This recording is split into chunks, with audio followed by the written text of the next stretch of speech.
सभी भाइयों बहनों के आपके अपने चैनल वाईसीटी बुक्स में एक बार फिर से स्वागत है। प्लीज़ जो भी हमारे चैनल को सब्सक्राइब नहीं किए होंगे जरूर सब्सक्राइब कर लेंगे। उसके बगल में बेल आइकन उसे भी दबा देंगे जिससे कि नोटिफिकेशन आप लोगों के पास पहुंचता रहेगा। देखिए, मैं आप लोगों के लिए डेली हिस्ट्री के मॉक टेस्ट कराता हूं जो specially for NTPC group D JLP के लिए इंपॉर्टेंट है। हालांकि ये आप लोगों के लिए सभी एग्जामों में इंपॉर्टेंट होने वाला है। मैं इसके पहले आप लोगों को 8 करा चुका हूँ मॉक टेस्ट। इसके बाद मैं आप लोगों को आज 9वां लेकर आया हूँ।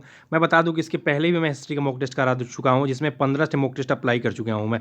आप लोग अगर इसको भी लगाना चाहते हैं तो प्लीज़ लो आप लोग जाकर वहाँ प्लेलिस्ट में आसानी से देख सकते हैं। आप लोगों को आसानी से मिल जाएगा, आप वहाँ से लगा सकते हैं। देखिए, आज हम कड़ी में उसी कड़ी में आज 9वें में लेकर चलेंगे हम लोग तुगलक वंश और उसके आगे जितने भी क्वेश्चन बनेंगे। ठीक है, तो बात करते हैं कि फुतुहात ए फिरोज शाही में उसकी प्रशासनिक उपलब्धियों का रिकॉर्ड दिया गया है। किसके प्रशासनिक पूछा जा रहा है कि उपलब्धियों का रिकॉर्ड दिया गया है फुतुहात ए फिरोज शाही में। आप लोगों को फिरोज से नाम ही पता चल गया होगा, तो इसका राइट आंसर क्या हो जाएगा? डी आंसर हो जाएगा। आइए डिटेल थोड़ा हम लोग देख लेते हैं। फिरोज तुगलक में क्या दिया गया है, फुतुहात ए फिरोज शाही में क्या दिया गया, उसका डिटेल दिया गया, उसके रिकॉर्ड जितने भी हैं बताए गए हैं। अब बात करते हैं कि जो फुतुहात ए फिरोज शाही तुगलक जो काल था, फिरोज तुगलक का काल वो कब से कब तक था? तो 1351 से लेकर 1388 ईस्वी तक था। इंपॉर्टेंट है, याद रख लीजिएगा। फिरोज ने अपने शासनकाल में 24 कष्टदायक करों को समाप्त कर दिया था। इंपॉर्टेंट है, याद रख लीजिएगा। कौन कौन से कर थे आप लोग देख सकते हैं, कुछ इंपॉर्टेंट दिए हुए 4 प्रकार के कर जो दिए हुए हैं। खराज दिया हुआ है अर्थात लगान, खुम्ब, युद्ध। अच्छा, ये सब जो शब्द दिए हुए हैं, जो खुम्ब दिया हुआ है, खराज दिया हुआ है, ये क्या है? ये उस समय जो बोले जाने वाले शब्द थे। अभी हम लोग इसको लगान के नाम से युद्ध में लूट का माल जो था, खुम्ब से ये सब चीज़ें जो हैं, जजिया एवं जकात को वसूल करने का आदेश, ये सब चीज़ें क्या किया गया था? फिरोज तुगलक के द्वारा हटा दिया गया था। इंपॉर्टेंट है। चलते हैं हम लोग अगले नंबर क्वेश्चन पे। अगला नंबर क्वेश्चन क्या दिया हुआ है कि दिल्ली सल्तनत की सुल्तान, दिल्ली सल्तनत के किस सुल्तान ने बात कर रहा है, ने अपनी राजधानी दिल्ली से दौलताबाद को स्थानांतरित किया था? वह कौन सा सुल्तान था? तो आइए हम इसका डिटेल के साथ आंसर देख लेते हैं। देखिए, आरआरबी ग्रुप डी में ये देखिए बहुत ही मतलब सोचने वाली बात है। आरआरबी ग्रुप डी में एकदम सेम 18 को 3 10 18 को फर्स्ट शिफ्ट में पूछा है और 3 10 18 को ही थर्ड शिफ्ट में भी पूछा है। सोच लीजिए कि अगर बंदा अगर मॉर्निंग पेपर देकर गया होगा और जो काफ़ी ज़्यादा यूट्यूबर जो हैं वो कराते हैं कि आप लोगों को ये पेपर क्वेश्चन में आया है, आप लोगों से इसी से रिलेटेड दूसरा क्वेश्चन पूछा सकता है। जो बंदा अगर ये देखा होगा तो समझ लीजिए उसका एक क्वेश्चन तो पक्का, और जो बंदा नहीं देखा होगा समझ लीजिए कि उसका हो गया। तो इस तरह के इंपॉर्टेंट क्वेश्चन आप लोगों को पेपर में देखने को मिलते हैं। मैं बता रहा हूँ कि अल्टरनेट क्रम में पूछे जाते हैं, और जितने भी आप लोग क्वेश्चन मैं करा रहा हूँ उसमें आप लोग देख सकते हैं कि एनटीपीसी में ग्रुप डी में वह जेई में पूछा हुआ क्वेश्चन हो और एएलपी में पूछे हुए क्वेश्चनों का संग्रह है। तो प्लीज़ आप लोग इसे अगर लगा लेंगे तो समझ लीजिए कि जो अभी फिलहाल में एनटीपीसी और ग्रुप डी की जो पेपर होने वाले हैं, आप लोगों को किसी प्रकार का फेस प्रॉब्लम नहीं करना पड़ेगा। ठीक है, चलते हैं हम लोग इसका डिटेल के साथ आंसर देख लेते हैं। इसका राइट आंसर क्या हो जाएगा? मोहम्मद बिन तुगलक। मोहम्मद बिन तुगलक जो था, दिल्ली के सुल्तान ने अपनी राजधानी क्या किया था? दिल्ली से क्या किया था? दौलताबाद को स्थानांतरित किया था। बहुत ही इंपॉर्टेंट बन गया है। ठीक है, याद रख लीजिएगा। 1325 ईस्वी में गयासुद्दीन तुगलक की मृत्यु के बाद जौना खां मोहम्मद बिन तुगलक के नाम से क्या था? जौना खां इसका नाम था, जिसने मोहम्मद बिन तुगलक के नाम से दिल्ली पर सिंहासन पर बैठा। मध्यकालीन सुल्तानों के मोहम्मद बिन तुगलक सर्वाधिक शिक्षित एवं विद्वान था। याद रख लीजिएगा, बाकी पढ़ लीजिएगा। और मोहम्मद बिन तुगलक को और भी नाम था इसका, उल्लुंगु खां के नाम से भी जाना जाता था। क्या नाम था? जौना खां, उल्लुंगु खां और गयासुद्दीन तुगलक के नाम से जाना जाता है। इस तरह से क्वेश्चन हम लोगों के पेपर में देखने को मिल सकते हैं। बाकी आप पॉइंट अगर देखना चाहते हैं तो वीडियोस को पॉज करके आप लोग देख सकते हैं। ठीक है, चलते हैं हम लोग अगले नंबर क्वेश्चन पे। अगला नंबर क्वेश्चन क्या दिया हुआ है कि 2020 ने कौन सा जो था, किसके द्वारा अपनी राजधानी दिल्ली से देवगिरी स्थानांतरित किया, जिसे उसने दौलताबाद नाम दिया था? बहुत इंपॉर्टेंट है। तो इसका राइट आंसर क्या हो जाएगा? आइए हम देख लेते हैं। अभी हाल ही में क्या दिया है? मोहम्मद बिन तुगलक। मोहम्मद बिन तुगलक जो था अपनी राजधानी दिल्ली से क्या किया था? अभी मैंने पीछे क्वेश्चन जो पूछा था, दिल्ली से कहाँ स्थानांतरित किया था? दौलताबाद को स्थानांतरित पूछा था, और उसी का नाम क्या था? देवगिरी था। तो इंपॉर्टेंट है, याद रख लीजिए कि इस तरह के क्वेश्चन भी पूछे जाते हैं। ठीक है, चलते हैं हम लोग अगले नंबर क्वेश्चन पे। अगला नंबर क्वेश्चन क्या दिया हुआ है कि मोहम्मद बिन तुगलक ने दिल्ली से अपनी राजधानी किस स्थान पर बदली थी? पूछा जा रहा है कि देखिए, अभी वही सेम टू सेम वही क्वेश्चन है। देख रहे हैं, एक ही क्वेश्चन को कई बार घुमा के कई तरीके से पूछा हुआ है। तो क्या हुआ है? दौलताबाद मोहम्मद बिन तुगलक दिल्ली से स्थानांतरित कैसे किया, मतलब उसका नाम क्या था? मतलब समझ लीजिए कि आप लोग एक ही क्वेश्चन को कई तरीके से पूछा जा सकता है, कई शिफ्ट में पूछा जा सकता है।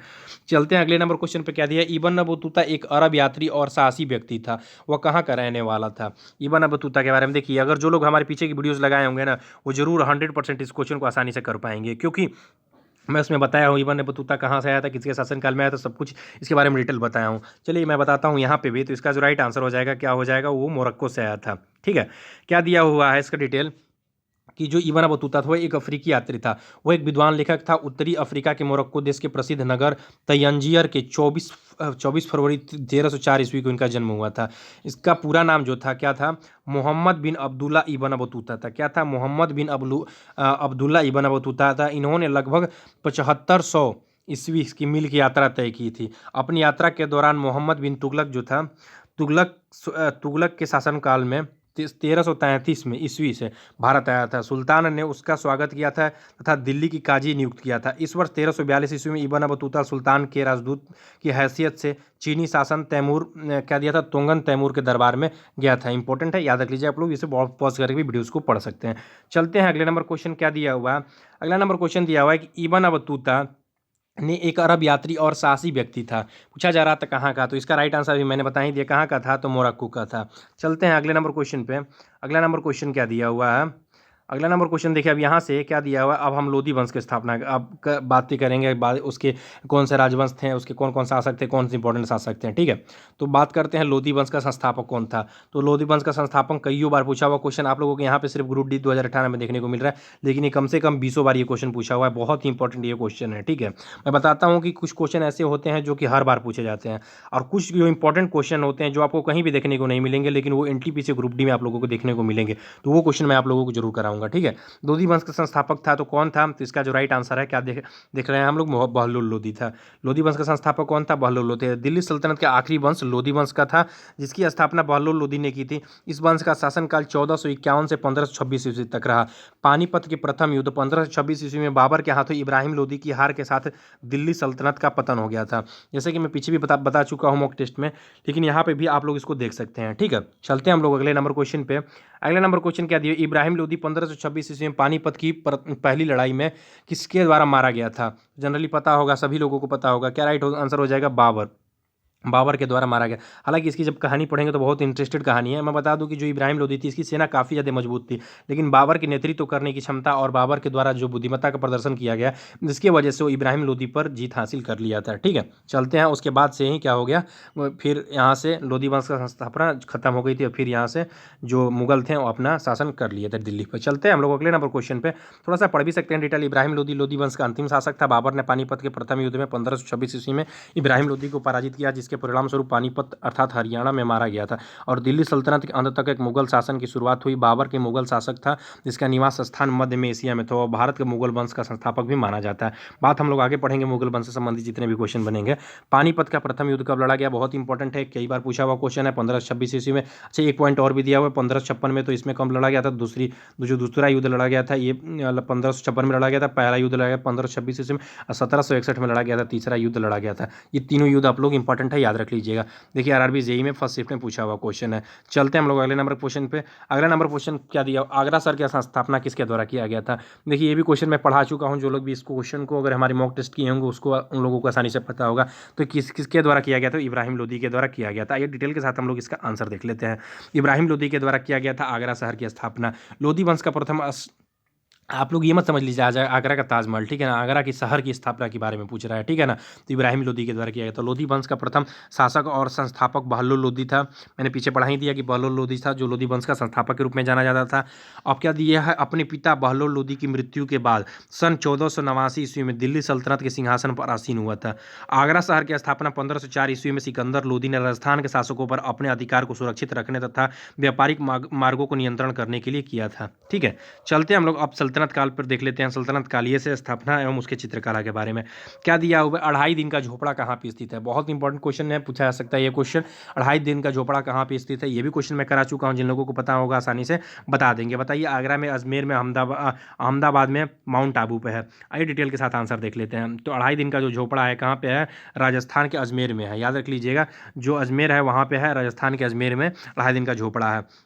अच्छा, ये क्या है, तो अजमेर में स्थित एक मस्जिद है। पूछा जा सकता है कि 2.5 दिन का झोपड़ा है क्या, तो चिकित्सालय है, मस्जिद है, मतलब कई 4 ऑप्शन दे दिए जाते हैं आपको। तो इसका जो राइट आंसर हो क्या हो जाएगा, एक प्रकार का मस्जिद है, जिसका निर्माण मोहम्मद गौरी के आदेश पर कुतुबुद्दीन ऐबक ने 1192 ईस्वी में शुरुआत किया था। यह 1199 ईस्वी तक बनकर तैयार हो गया था। इसका निर्माण संस्कृत महाविद्यालय के स्थान पर हुआ था, याद रख लीजिएगा। इसका जो निर्माण हुआ था उसको संस्कृत महाविद्यालय को गिराकर उसके बाद मस्जिद का निर्माण करवाया गया था, देख लीजिए। ठीक है, अगला क्वेश्चन क्या दिया हुआ है कि कुतुब मीनार जो दुनिया का सबसे ऊंची ईंटों की मीनार है, इसका निर्माण 1193 ईस्वी में दिल्ली सल्तनत के किस संस्थापक के आदेशों के तहत किया गया था? फिरोज शाह तुगलक, कुतुबुद्दीन ऐबक, इल्तुतमिश, अली कुतुब शाह। तो आइए डिटेल के साथ इसका आंसर देख लेते हैं। तो इसका जो राइट आंसर हो जाएगा क्या हो जाएगा? बी हो जाएगा। कुतुब उल दीन ऐबक अर्थात कुतुब मीनार का निर्माण गुलाम वंश के शासक कुतुब उल दीन ऐबक ने 1193 ईस्वी में आरंभ करवाया था। इंपॉर्टेंट है, याद रख लीजिएगा। इसका राइट आंसर क्या हो जाएगा? कुतुबुद्दीन ऐबक के द्वारा किया गया था। ठीक है, चलते हैं हम लोग अगले नंबर क्वेश्चन पे। इससे बहुत ज़्यादा क्वेश्चन बनते हैं, चलिए मैं सारे क्वेश्चन को आप लोगों को कवर कर लूँगा। ठीक है, क्या दिया हुआ है? भारतीय इस्लामी शिल्प किला जो कुतुब मीनार एवं अलाई दरवाजा जैसे स्मारकों को दृष्टिगोचर है, भारत के किस युग से संबंधित है? वैदिक युग से, दिल्ली सल्तनत से, मुगल युग से, आधुनिक भारतीय युग से? तो आइए हम डिटेल के साथ इसका आंसर देख लेते हैं। क्या दिया हुआ है कि जो दिल्ली सल्तनत है, दिल्ली सल्तनत जो है भारत इस्लामी शिल्प कला को जो कुतुब मीनार की अलाई दरवाजा जैसे स्मारकों पर दृष्टिगोचर है, भारत के किस युग से संबंधित था? तो ये किससे संबंधित था? तो इसका जो राइट आंसर था दिल्ली सल्तनत। मैं बता दूं कि इस पे हिंदू और इस्लामी दोनों प्रकार की शिल्पकला जो अंकित हैं इसके दरवाजों पर। ठीक है, कुतुब मीनार के अलाई दरवाजों पर, कुतुब मीनार एवं अलाई दरवाजों पर। ठीक है, अच्छा हम थोड़ा सा इसका और भी देख लेते हैं। क्या दिया हुआ? 2.5 दिन का झोपड़ा। ये इंपॉर्टेंट क्वेश्चन बन सकता है आप लोगों के लिए, पूछा जा सकता है कि 2.5 दिन का झोपड़ा किसके द्वारा बनाया गया था? तो कुतुबुद्दीन ऐबक के द्वारा बनाया गया था। कब बनाया गया था? अजमेर में बनाया गया था। कुतुब मीनार किसके द्वारा बनाया गया? तो कुतुबुद्दीन ऐबक एवं इल्तुतमिश इसने पूरा करवाया था। इंपॉर्टेंट है, इसकी न्यूज जो रखी थी कुतुबुद्दीन ऐबक के द्वारा रखाया गया था, लेकिन इसको पूरा किसके द्वारा कराया गया था? तो कुतुबुद्दीन ऐबक के द्वारा कराया गया था। इसका कहाँ पर स्थापना किया गया था? तो इसका स्थापना दिल्ली में किया गया था। अलाई दरवाजा किसके द्वारा बनाया गया था? अलाउद्दीन खिलजी के द्वारा। अलाई से आप लोग समझ सकते हैं, अलाई किससे? अलाउद्दीन खिलजी। तो ये कहाँ पे है? ये भी दिल्ली में है। ठीक है, अगला देख लेते हैं। सीरी एवं किला का हजार जो है ये कहाँ से है? ये अलाउद्दीन खिलजी के द्वारा ये भी बनाया गया था, ये भी दिल्ली में है। देखिए ये आप लोगों का अपने आप में एक ये क्वेश्चन बन सकते हैं। यहाँ से ये क्वेश्चन आप लोग जितने भी देख रहे हैं सब देखिए सारे पॉइंट हैं, ये सारे क्वेश्चन हैं आप लोगों को पूछा सकता है। सिर्फ यही पूछा सकता है कि अलाई दरवाजा कहाँ पर स्थित है? तो दिल्ली में स्थित। 4 ऑप्शन देगा तो दिल्ली में स्थित है। 2.5 दिन का झोपड़ा कुतुब मीनार का कार्य किसके द्वारा पूरा करवाया गया था? ये भी क्वेश्चन बन सकता है, तो सिर्फ उसके द्वारा पूरा कर। इस तरह से क्वेश्चन आप लोगों को पेपर में देखने को मिल सकते हैं। ठीक है, शेख निजामुद्दीन औलिया का दरगाह कहाँ पे है? तो ये भी इंपॉर्टेंट बन जाता है। तो मोहम्मद बिन तुगलक के द्वारा बनाया गया था। और दरगाह कहाँ पे है? तो ये दिल्ली में है। ये भी इंपॉर्टेंट क्वेश्चन बनता है। आइए हम अगले नंबर क्वेश्चन पे चलते हैं। अगला नंबर क्वेश्चन क्या दिया? सिकंदर लोदी का मकबरा कहाँ पे है? ये बहुत इंपॉर्टेंट क्वेश्चन, ये पूछा हुआ क्वेश्चन है, 20 बार क्वेश्चन पूछा हुआ है। सिकंदर लोदी का मकबरा कहाँ पे है? तो सिकंदर लोदी का जो मकबरा है वो इब्राहिम लोदी के द्वारा बनवाया गया था और ये दिल्ली में स्थित है। इंपॉर्टेंट है। चलते हैं हम लोग अगले नंबर क्वेश्चन पे। अगला नंबर क्वेश्चन क्या दिया है? प्लेग उन्मूलन की याद में मोहम्मद कुली कुतुब शाह द्वारा निर्मित स्मारक निम्नलिखित में से कौन सा मीनार है? अलाई मीनार है, चार मीनार है, फतेह बुर्ज है, कुतुब मीनार है? आई डिटेल के साथ आंसर देख ले। आरआरबी एनटीपीसी में पूछा हुआ क्वेश्चन है। क्या दिया हुआ है? तो इसका जो राइट आंसर हो जाएगा चार मीनार। अच्छा, जो चार मीनार है किसके? प्लेग उन्मूलन की याद में मोहम्मद कुली कुतुब शाह के द्वारा निर्मित कराया गया था। क्वेश्चन पूछा भी सकता है कि जो अभी क्या है जो चार मीनार है उसका निर्माण किसके द्वारा करवाया गया था? तो मोहम्मद कुली कुतुब शाह के द्वारा करवाया गया था। ठीक है, 1591 ईस्वी में करवाया गया था। ये भी फिलहाल में कहाँ पे है? हैदराबाद में है। ये भी इंपॉर्टेंट है, याद रखिए आप लोगों। ठीक है, चलते हैं हम लोग अगले नंबर पे। अच्छा, फिलहाल में यहाँ पे अभी यहाँ से सांसद कौन है आप लोगों को पता होगा? तो AIMIM अर्थात ओवैसी जो है फिलहाल में यहाँ के सांसद के रूप में बने हुए हैं हैदराबाद के चार मीनार के। ठीक है, चीन किलीच खान। अब हम लोग स्वतंत्र प्रांतीय राजवंश के बारे में पढ़ेंगे। तो क्या दिया हुआ है? चीन किलीच खान के शासन के तहत एक स्वतंत्र राज्य बन गया जिसे निजाम उल मुल्क भी कहा जाता है। मैसूर, हैदराबाद, अवध, बंगाल। तो आइए देखिए आरआरबी ग्रुप डी में पूछा हुआ क्वेश्चन है, डिटेल के साथ आंसर देख लेते हैं। क्या दिया हुआ है कि 3 मार्च 1707 ईस्वी के औरंगजेब की मृत्यु के बाद मुगल साम्राज्य कमजोर हो गया तो हैदराबाद के निजाम उल मुल्क ने खुद को स्वतंत्र घोषित कर लिया। निजाम उल मुल्क को क्या दिया हुआ है? चीन किलीच खां के नाम से भी जाना जाता है। उसने 17 से 24 ईस्वी में स्वतंत्र हैदराबाद राज्य की स्थापना किया था। इंपॉर्टेंट है, याद रखिएगा, इस तरह के क्वेश्चन देखने को मिलते हैं। अगला क्वेश्चन क्या दिया हुआ है? दिल्ली के जंतर मंतर का एक ऐतिहासिक दृष्टि से क्या महत्व है? जनसभा है, भूख हड़ताल है, प्राचीन मूर्तियाँ है, खगोलीय वेधशाला है? आइए हम लोग डिटेल के साथ आंसर देख लेते हैं। क्या दिया हुआ है? खगोलीय वेधशाला जो है वो दिल्ली जंतर मंतर के ऐतिहासिक दृष्टि के नाम से मशहूर है। डिटेल क्या दिया हुआ है? दिल्ली के जंतर मंतर जो है खगोलीय वेधशाला के रूप में स्थित है। इसका निर्माण महाराजा सवाई जय सिंह के द्वारा, सवाई जय सिंह द्वितीय के द्वारा कराया गया था। इंपॉर्टेंट है, याद रख लीजिए। सिर्फ प्रथम और द्वितीय से भी काफ़ी ज़्यादा कन्फ्यूजन हो जाता है। तो पेपर को टफ बनाना होता है ना, तो आपको प्रथम भी दे देगा और द्वितीय भी दे देगा, तब आप काफ़ी ज़्यादा कन्फ्यूजन में हो जाएंगे और आप उसमें समझ में नहीं आएगा, तो सोचेंगे कि चलो यार 50-50 बनता है, इसी एक को मार दूँ सही हो जाएगा। तो उस वक्त आप लोग को काफ़ी ज़्यादा प्रॉब्लम फेस करना पड़ सकता है। ठीक है, चलते हैं हम लोग अगले नंबर क्वेश्चन पे। अब देखिए, विजयनगर एवं बहमनी साम्राज्य, जो लोग भी हमारे पीछे वीडियोस देखे होंगे विजयनगर से सभी क्वेश्चनों को कर सकेंगे। आइए हम लोग देखते हैं। अहमदनगर की बात कर रहा है, किस रानी के बादशाह अकबर का विरोध किया गया था? रानी दुर्गावती, जीनत महल, चांद बीबी, रजिया सुल्तान। आइए डिटेल के साथ आंसर देख लेते हैं। जो चांद बीबी थी, चांद बीबी जिन्होंने चांद खातून या चांद सुल्ताना के नाम से भी जाना जाता है, एक भारतीय मुस्लिम महिला योद्धा थी कि बीजापुर में अहमदनगर को संरक्षित था। चांद बीबी ने सबसे पहले ज़्यादा सम्राट अकबर की मुगल सेना को अहमदनगर की रक्षा के लिए जाना जाता है। ठीक है, इंपॉर्टेंट है, याद रख लीजिएगा। चलते हैं हम लोग अगले नंबर क्वेश्चन पे। अगला नंबर क्वेश्चन क्या दिया? वो निम्नलिखित में से किसने साहित्य अमुक्त मल्यद पर मध्ययुगीन ग्रंथ संकलित किया था? गुरुवंशवा, तुलसीदास, श्री कृष्ण देव राय, कालिदास। आइए डिटेल के साथ आंसर देख लेते हैं। डिटेल क्या दिया हुआ है? अमुक्तम माल्यद कृष्ण देव राय द्वारा रचित काव्य ग्रंथ है। इस काव्य रचना में भगवान विष्णु और देवी अंदाल की विवाह का वर्णन है। कृष्णदेव राय विजयनगर साम्राज्य के सर्वाधिक कीर्तिवान राजा थे। वे स्वयं एक कवि और कवियों के संरक्षक थे।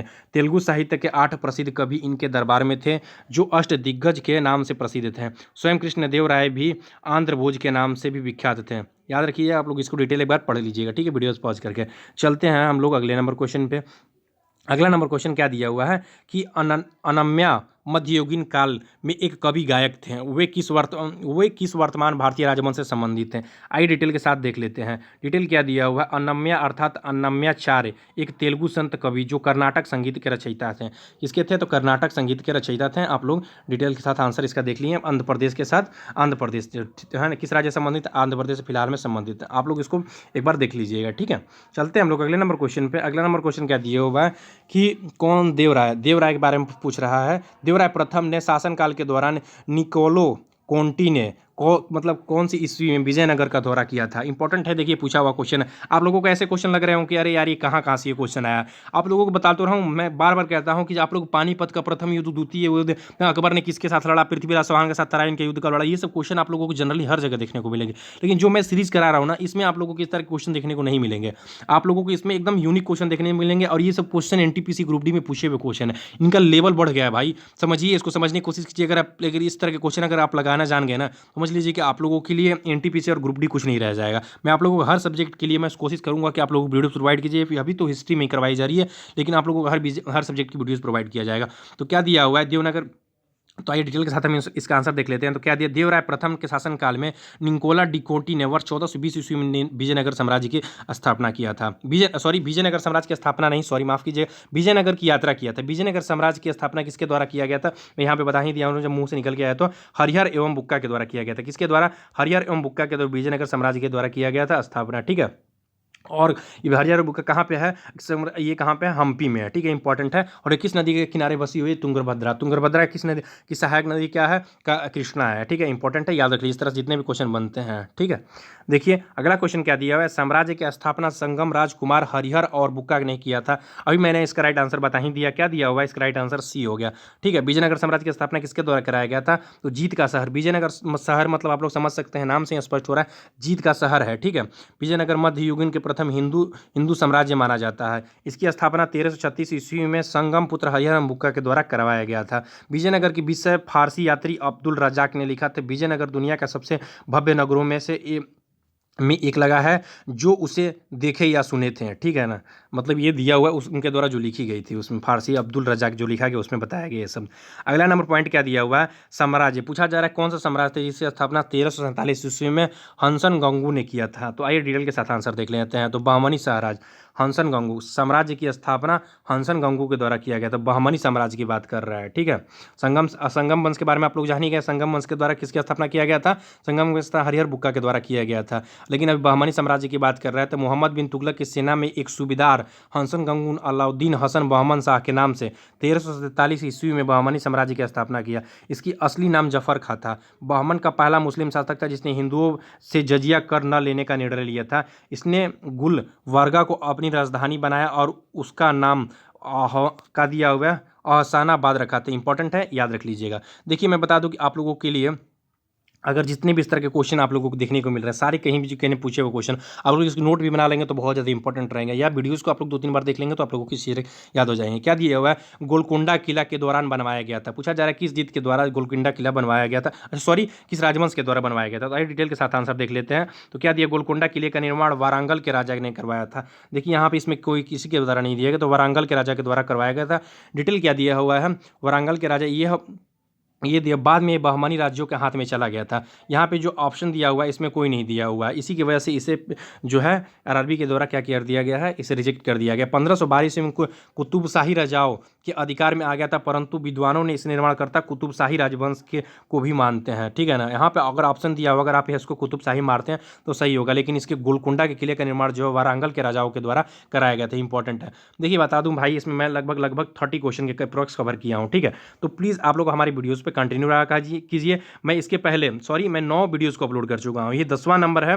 तो प्लीज़ आप लोग डेली कंटिन्यू रहा कीजिए, मेरी वीडियोज़ को देखा कीजिए, क्योंकि आप लोग जितने ज़्यादा अगर वीडियोज़ को देखेंगे, मैं बता दूं कि पूरी आप लोगों को प्राचीन इतिहास खत्म कर दिया गया, मध्यकालीन इतिहास चल रहा है। अगर जो लोग अगर लगा लिए होंगे प्राचीन इतिहास में, तो आप लोग किसी भी तरह के आप लोग आरआरबी के जितने भी सेट पेपर होंगे अभी तक जितने कराए होंगे, प्राचीन इतिहास से भी क्वेश्चन फंसेंगे। तो अगर कोई भी क्वेश्चन बच जाता है तो आप लोग हमें कमेंट में बताइए कि हाँ ये क्वेश्चन फंसा हुआ है, तो मैं आप लोगों को उसका राइट आंसर बताऊंगा। ठीक है, तो प्लीज़ आप लोग कंटिन्यू रहा कीजिए यार, देखा कीजिए। ठीक है, बहुत मैं आप लोगों के लिए इतनी मेहनत करता हूँ, फिर भी आप लोग ना लाइक करते हैं, सब्सक्राइब करते हैं चैनल को, तो प्लीज़ सब्सक्राइब किया कीजिए। और किसी प्रकार के बुक्स को चाहते हैं तो वाईसीटी का ऑफिशियल साइट पर वहाँ से जाके बुक्स को डाउनलोड भी कर सकते हैं, बुक्स को परचेज भी कर सकते हैं, और कोई भी प्रकार की प्रॉब्लम है तो वहाँ पे आप लोग पूछ भी सकते हैं। व्हाट्सअप नंबर भी दिया हुआ है। ठीक है, करंट अफेयर्स की वीडियोज़ भी आप लोगों को मॉर्निंग में प्रोवाइड किया जाता है, तो करंट अफेयर्स की वीडियोज़ के लिए भी आप लोग डेली कंटिन्यू रहा कीजिए, मॉर्निंग में देखा कीजिए।